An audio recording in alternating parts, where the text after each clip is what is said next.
students, and welcome back to CS Mentor. In today's video, I'm going to be showing you a step-by-step process so that you can register yourselves for the CS Executive Level program for the December 2025 attempt if you are entering through the direct entry mode. But before we go on to the remaining tutorial, I would like to congratulate each and every one of y'all who have chosen this course to kickstart your journey into the professional career. And before we continue with the rest of this video, click on that subscribe button so that you can keep updated with any kind of updates that this channel will be providing to you. To register yourselves for the ICSI CS Executive level, you simply have to open the Chrome page and you can Google ICSI, and the first page that will open up, that is ICSI homepage, is something that you can go into. Or if students are finding that difficult, you can simply type icsi.edu. Okay, and you will be taken into the exact same homepage that we saw earlier.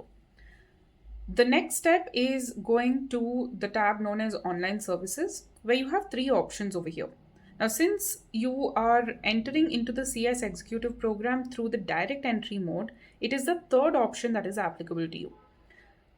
The first option is for the registration of the CSEET. The second option is for the registration of students to the executive program if they have completed CSEET. What you need to be clicking on is the third option over here, that is the direct entry level for the executive level program. Now, what you will see in the very beginning is information page that everyone needs to be thorough with before proceeding with the rest of the application. So let's see the requirements of the registration process. They're saying that a photograph of the candidate and a signature of the candidate must be provided. Now, the photograph and the signature, if you notice in the guidelines that they have mentioned over here, they have specific instructions for the signature and the photo. They're saying that the photo should be between 20 KB and 50 KB. And the file size of the student's signature should be anywhere between 10 KB and 20 KB. If you look at these sizes, they're very, very small. And in the subsequent part of this video, I will be showing you exactly how you can get this file size to upload during the registration process. Now, apart from this, they're saying that all files must be present in one of the following formats. It can be in a JPG or a JPEG format, as well as PNG, as well as a PDF. Now, these four formats are the ones that we are going to be using when we are uploading our documents and our pictures. Now, apart from the photograph and the signature, you require to upload your date of birth certificate. Now, this is your 10th standard pass certificate that you will have to upload. So make sure you have a copy of it with you before proceeding. Next is your qualification certificate, and for the qualification certificate, there are multiple options that are available to you. You have the 12th mark sheet or the certificate, your ICA. If you are a student of ICAI or ICMAI, then you have to provide the final pass certificate of those courses. If you are a graduate, then you have to have your graduation pass certificate as well as your consolidated mark sheets. You'll see later on that this is a requirement to enter into the direct entry program. If you are a postgraduate, then the post-graduation pass certificate and the consolidated mark sheets. And they are saying that even the final semester admit card or the hall ticket of graduation can be uploaded. Okay. After these four documents, you have to upload something known as a category certificate only if you are going under a category which is not the general category. But if you are going under the general category, then this does not apply to you. And lastly, you need your identity proof, that is your Aadhaar card, your passport, voter ID, PAN card, driving license, and your ration card. Either one of them should be fine. Students don't require two or more to be uploaded. Now, before you proceed to the registration, you have to tick all of these options before you are allowed to go. Because if you do not click even one option and you press proceed to registration, it will ask you to verify the below documents. So make sure to click or to check mark each and every one of these documents before you proceed to the registration itself. Now, if you see the requirements of the registration, there are two options. One is new registration and one is for incomplete registration.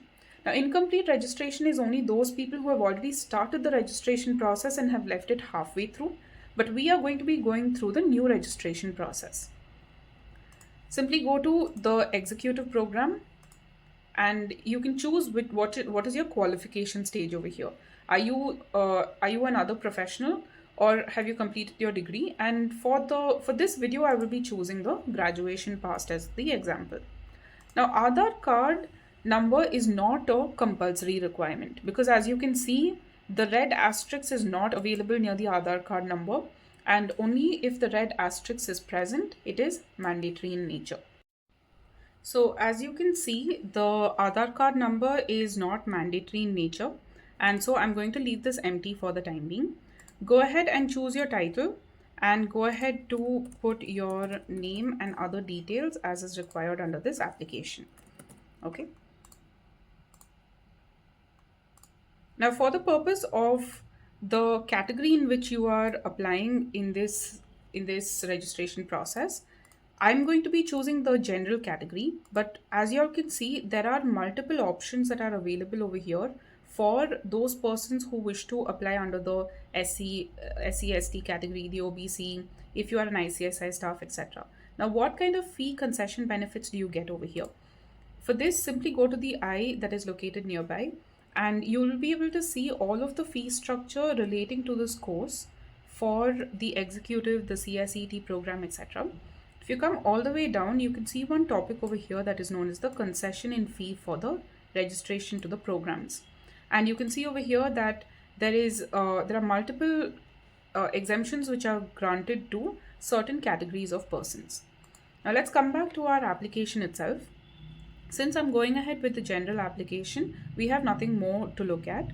Now I've gone ahead and I have already put in all of the details regarding the date of birth, the nationality, your mobile number, your email address. Everything has already been provided over here. Also, you need to mention the venue for the mandatory 3-day orientation program. Now, this is very, very important because this is a compulsory program without which you cannot take the next steps towards your executive program. So, make sure to choose that location where you are currently residing at, and do not miss this 3-day orientation program. Coming down, we have the correspondence address. Now, there are two types of addresses that you will have to mention over here. One is the correspondence address, which is also the address to where your study material will be dispatched. And subsequently, you have something known as your permanent address. Now, fill in the details over here. And if your permanent address is the same as your correspondence address, go ahead and click this box. But if you have two different addresses to provide, then go ahead and fill out the remaining details in this space. So I'm going to be clicking on this option, and then we'll go on to the next part of this application. So friends, then we will be looking at the next page where we will get a message saying that we will be receiving a confirmation email shortly. Simply go on to the next page, and here they will ask some details that is relating to who is your father, who is your spouse, and most importantly relating to your educational qualifications. So let's go ahead and choose the names. The mother's name is also equally important. Okay, now qualifications, this is the most important part. Even though only one line is showing over here, you can add multiple more in using this option. Usually it is professional to write the most recent qualification that you have got. So since that is your college degree, you go ahead and write the name of your university and the nature of your exam that was passed. Now here they're asking about the university or the board. Simply mention the university itself. The board is only required if you are mentioning details of your high school education. For the main subjects, mention, since it is a college course and that you would have done multiple courses, it is not practical to write all of them together. So simply write BCom again over here and mention the year in which you had passed your exam. So we can choose that as the year as 2019. Now add more, and additional columns will keep opening up over here. So you can fill in as many as is required. Mostly it is enough if you mention your undergraduate course as well as your 12th standard education. So if you mention the school that you went to and the passing of your 12th standard, that should be sufficient over here. And here you need to mention the board. So whichever board you belong to, specify that over here. And here you can write the main subjects as maths, accounts, and you can mention the 5 main subjects over here. Choose the year of your passing. That can be, and simply go on to the next page. Now this next page is your the fee details page. But first things first, they ask you how exactly did you find out about the CS Executive program. So there are multiple ways in which you could have come into this course, and this is not very important, but you can simply choose a way in which you came across this course. So I'm just going to put the ICSI offices over here, and notice here that the payment amount is already mentioned. This tab is not editable, it automatically gets filled in. What do you need to choose in this fee details page? Now if you can see over here, there's something known as a classroom teaching center. You can choose these options, and if you press yes, then it will ask you where you are willing to go to as your coaching center. So if I choose Bengaluru, then it will give me the details of the address where the Bengaluru chapter is located, etc. Now please note that you are not paying for the classroom teaching at this stage itself. You are only paying an advance amount, and you will have to still make additional payments when you go to your respective chapters. But for the purpose of this application, I'm going to simply choose the option of no, that I'm not going to be taking the classroom teaching. Now come to the fee details itself. In the fee details, there is only one thing which comes under your control, and that is your subscription to the Chartered Secretary. But before we come into that, let's look at all the other fees that are involved over here. 12,900 rupees is your executive level fee. Your registration fee itself is 2,000 rupees. 500 rupees is your Chartered Secretary subscription. You can choose whether you want this or not. So if you don't want it, the number will automatically change over here. But if you do choose this number, here it will become 23,900 rupees. Now, the 1,000 rupees goes for something known as a pre-exam test fee. The pre-exam test is something that you are required to complete before you move on to your examinations itself. Then you have 2,300 rupees, 200 rupees as your orientation program fee, your everything related to your orientation programs. Then comes something known as the CSEAT exemption fee. So friends, the CSEAT exemption fee is something which is mandatory to be paid by all the students, especially those of you all who are coming in through the direct course or the direct entry into the CS Executive. If you all have wondered whether you can cut costs by directly jumping into the CS Executive level and skip the CSET level, well, it does not really matter over here because you still have to pay an exemption fee of 5,000 rupees. So our total cost comes up to 23,400 rupees, and those of you all who want the Chartered Secretary will have to pay 500 rupees additionally. Now let's move on to the next part of your registration process. Now, as you can see, this is where all the documents will have to be uploaded. In the very beginning of this video, we saw that the photo and signature were required to be uploaded at certain file sizes, and documents will also have to be uploaded. So I will just show you how exactly you need to upload your photo and signature, how you can get your signature and bring it down to the required file size. So friends, you simply need to take out a piece of paper, and a small piece would do, so something as big as this, and you just need to put your signature on that paper. Then friends, open up your phone and go all the way down to your Play Store. Open Play Store and then search for Doc Scanner app. Now I've already installed this app, so I'm just going to open it up and you'll see something like this. press that camera button over there and simply take a picture of your the signature, and you can adjust the size in this doc scanner. So you can use this doc scanner app for almost everything, not just your signature. You can even take your photograph, you can take all of your everything, and you can take a photo in this. Now simply press the tick in the right hand corner, and you just need to go ahead and change the size of it. So I'm going to compress it now to below 10 KB, and I'm simply going to share this picture in maybe to my WhatsApp so that I can save it. The sharing part and the saving part is extremely easy.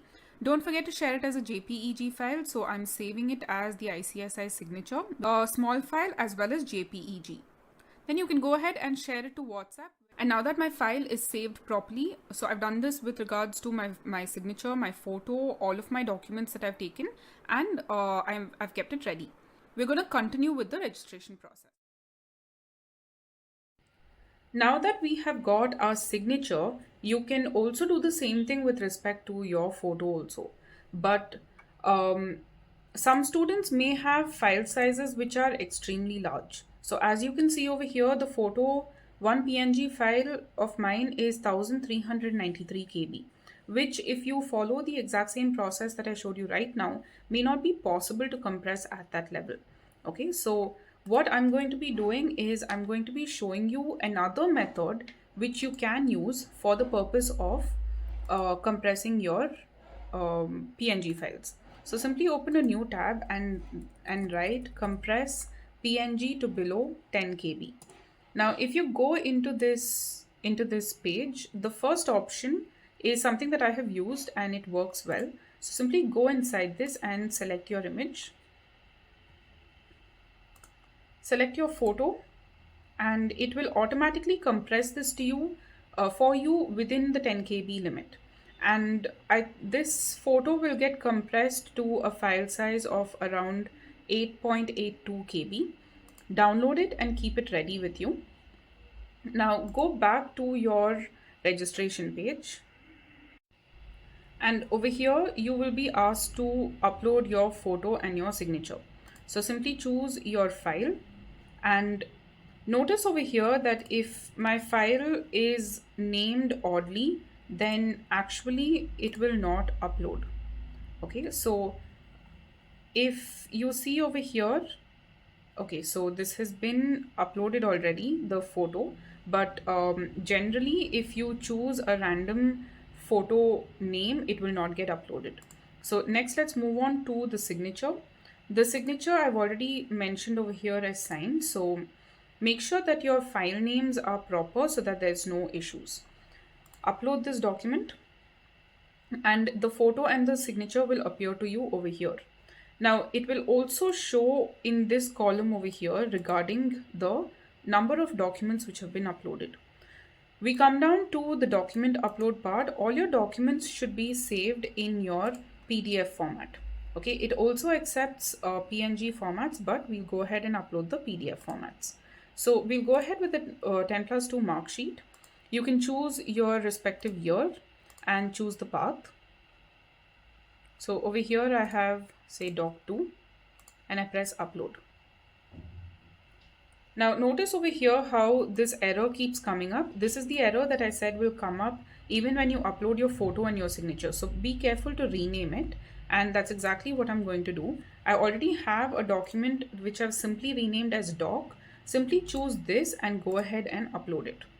Okay. Now, what if students have not kept all your documents ready, and is it possible for you to just move ahead with the registration without all the necessary documents? Sadly, it will not allow you to go into the next part of your application itself, because clearly it says that these 4 documents are compulsorily required. So I'm just going to go ahead and upload all of these documents.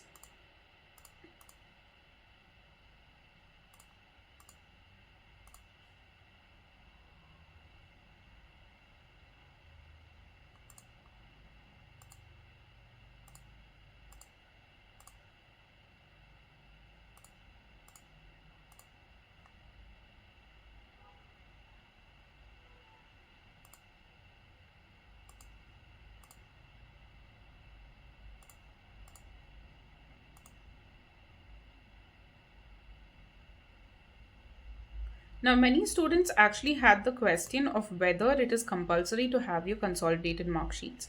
I have not uploaded it yet, so let's just go ahead and press next. And you'll notice that that is also a compulsory requirement under this registration. So my suggestion is that you get your consolidated mark sheets also, because it is a requirement before you proceed. Okay, now that we have completed the uploading of all of these documents, now I have not mentioned the semester or year over here, but it is preferable if you mention the year in which all of these activities took place. This is so that your registration process will get forwarded smoothly and ICSI will not raise any more queries and complaints regarding the same. Now, here you have to click this box. I declare that everything furnished above is true to the best of my knowledge. Now, please note that I am doing this only for the purpose of this tutorial. I am not actually going to go ahead and submit this application. Okay. The next page that we're looking at is what we call as the preview stage. You will be able to look at everything that you have uploaded, whether it is your signature, your photo, your name, all the details regarding your biodata, your address, everything will be provided here. Go through this very, very carefully and make sure that you do not have any corrections to be looked after. Now, once you have confirmed all of this, if you have any changes, you can simply press back. But if you want to go ahead and confirm the application, then you can go ahead and confirm the application. I'm not going to press this button because I'm not going to actually register for the CS course. But once you press confirm application, you'll be taken to the payment portal. Once you go ahead to the payment portal, you will have to make a payment and your application would have been sent to ICSI. Once ICSI gets your information, they may ask you for any additional information or clarification. But if you upload all of the requisite documents in the correct formats, then your application will be processed almost immediately. And once your application is processed, you will receive registration number that looks something like this. Once you have gotten the registration number only, you can go ahead and log into the ICSI login page. So friends, that's all for this video. Regarding all other questions as to the next processes, that is regarding the receipt of your textbooks, or whether it is with regards to your pre-examination or even enrollment for exams, please stay tuned to the CS Mentor page. Go ahead and press the subscribe button so that you